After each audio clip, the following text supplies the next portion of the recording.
Okay, right, we're here with Cr0n's developer, Adam. Hello. Do you want to give us a brief overview of what Cr0n is all about? Right, so an immersive theatre game. Basically, it's a real-life spy game. So rather than sitting there on the computer, you actually come, you meet real spies. We've built this huge spy bunker in Castlegate in Nottingham, which, as you can see, is all decked out with, everything appropriate for being a spy in these modern times. So we're going for a bit more of a pre-war look, sort of a 1940s look. So the agents coming in every day, signing up to be new Cr0n agents. They go through the testing and processing, get fingerprinted, then go on their first mission to meet someone at a contact in a shop, pick up a package very discreetly, which they have to return to us, and then they get set their first undercover mission where they actually have to impersonate an enemy agent and meet another enemy agent in a bar and convince them that they are the genuine article to try and get us some enemy information.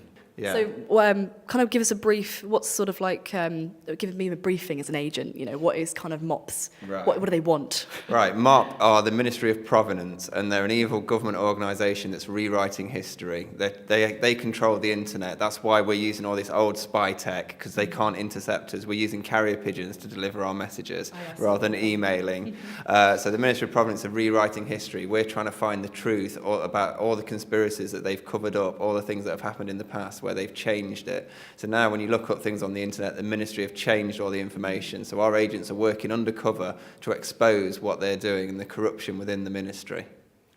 Sounds very, very deep and fantastic. I mean, that's a brilliant plot, and I just love the fact the attention to detail is amazing. Yeah. How did you actually think of the idea itself? How did you think of the whole immersing the real world into it? This is the third project we've done in this sort of a style. It's the third Gamecity we've done. The last project we did was another immersive game, but we created a sort of environmental rebel group who were fighting against genetic engineering and cloning. So it's sort of all developed on from that. But this is the first time we've had a full in-store where we've had an actual building that's ours. We've had to get all the furniture. If you go in any of the drawers, all the drawers are full. There's, the players can go in, access anything in any of the rooms. There's clues hidden for the longer story within all the documents and things that are around here. Even all the rooms are scented as well. So we actually put artificial smells in all the rooms to make it smell different.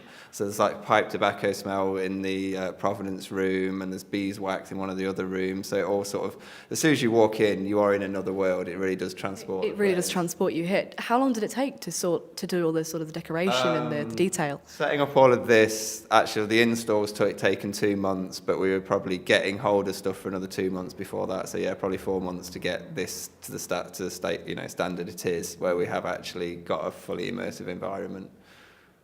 It's fantastic, absolutely fantastic. What's your favourite part of the game?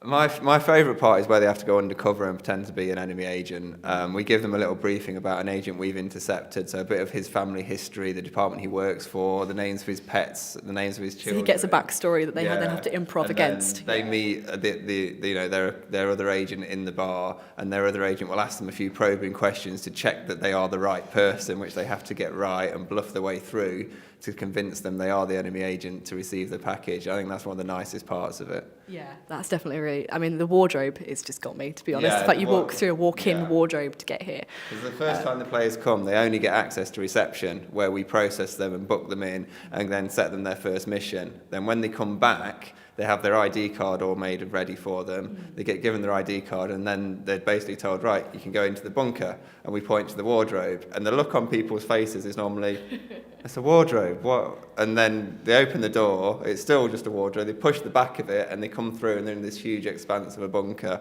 and there's all agents milling around and walking up and down. It's suddenly they're right in the heart of the action, and I think it's quite a shock. It's spectacular. It's Narnia for spies. I couldn't believe that I'd actually walked through that. And the reactions we're getting from kids are as good as the ones we're getting from adults. Everyone's really enjoying that part of it, because I think it's just such a surprise. You don't expect it. People think we have just got this little room at first and they're just going to keep coming back there, but yeah, it's so much more.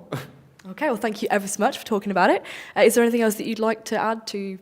The second part of the project will be launched in November. Apocalypse of Mop is the website, apocalypseofmop.com. If you want to play that, it's a free online spy thriller, and that will carry on for another 6 months yet.